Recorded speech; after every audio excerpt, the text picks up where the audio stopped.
I'm Matthew Deckard with MaxWell. Welcome to Chestermere Beach.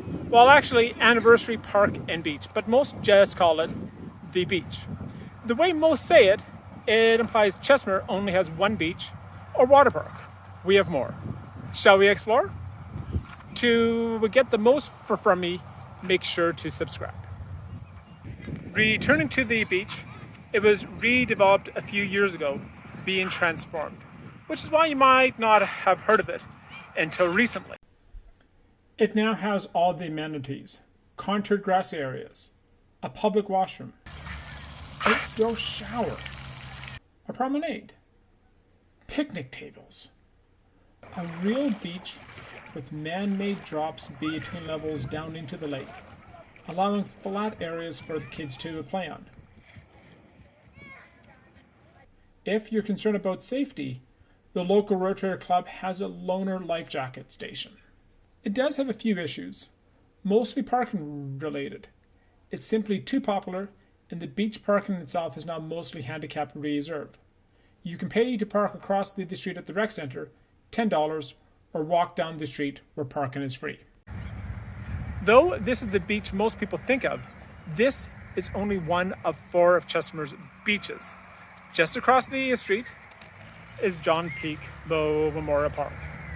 Let's walk there.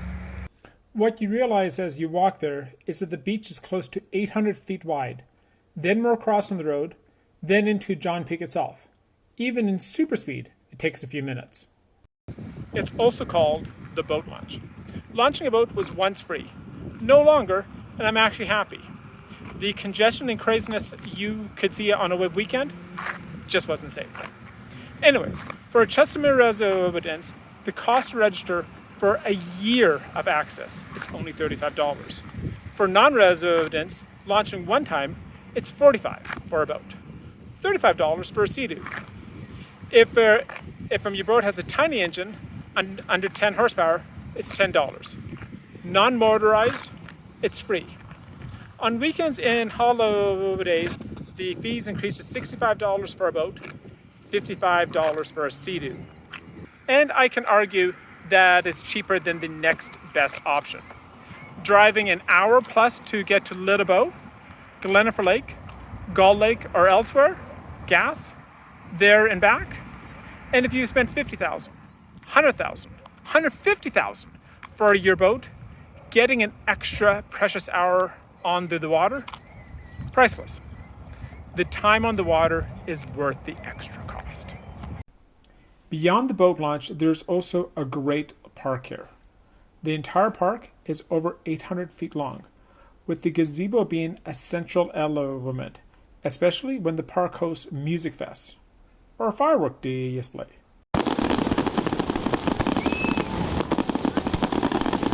Christmas celebrations. The walkway continues down the lake towards the sole public dock in Chestermere.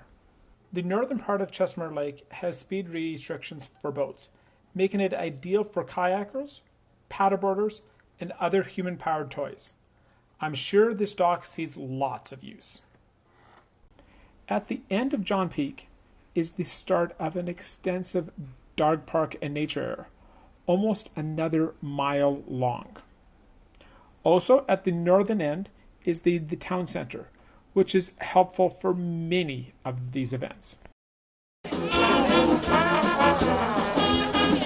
The next 2 parks are a little less well known as they aren't on the highway like these first 2.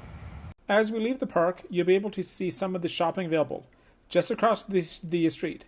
As I crossed the lake, I realized that I needed to stop at Dockside. In terms of atmosphere, it's pretty much impossible to beat being served a cold beverage and some food as you lounge on the outdoor patio with an unbeatable view. Just another minute down the road, and we find Sunset Park. Now, it's on the lake, but it has a rocky shore, so the term beach is a stretch, but it's on the water. And concrete steps give an easy way of getting in the water. No toes in the sand, but everything else. It has 2 beach volleyball courts, picnic tables, barbecue site, tons of space for the family to play in, trees for shelter, and most importantly, not nearly as crowded. It's very popular with the windsurfers. When I was growing up, it had a reputation where people would go with their dates and watch the sunset. Just watching the sunset. In all seriousness, the sunsets from the east side of Chestermere are amazing. Summer or winter? I promised a total of 4 beaches. We got 1 more to go. Let's drive. My last beach, Cove Beach and Park, is located at the far north end of Chestermere, at the end of a dead-end road. It's truly a hidden gem. I don't think most Chestermerians even know that it's here. This is Chestermere's best beach for young families. You can watch the kids frolic in the beach, to playing in the playground, to eating with you at the picnic table, just feet apart from each other. All awesome. And we have some other upgrades. The playground has been fashioned as a broken pirate ship in 2 parts as it crashes into a rubber mat. The sea. For older kids, we have a half court for basketball and a tennis court. All on what is Chestermere's calmest, safest, and warmest water. Chestermere has lots of flow. The water's always passing through, always moving, and not standing around to warm up. However, in this corner of Chestermere, the water is stiller. It doesn't flow as much.